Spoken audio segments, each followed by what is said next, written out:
नमस्कार। आज की वीडियो हम बात करेंगे जेडेक्स सिरप के बारे में। बात करें इसके कंपोजिशन की, जिसमें डेक्स्ट्रोमेथोर्फिन, हाइड्रोब्रोमाइड एंड क्लोरफेनामिन मैलिएट मिला होता है। इसकी एमआरपी लगभग 191 रुपीज़ है। यह डॉक्टर रेड्डी कंपनी द्वारा बनाई जाती है।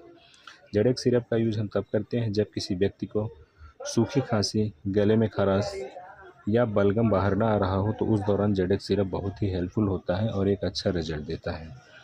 लेकिन फिर भी इस सिरप को लेने से पहले एक बार अपने डॉक्टर से ज़रूर कंसल्ट करें। धन्यवाद।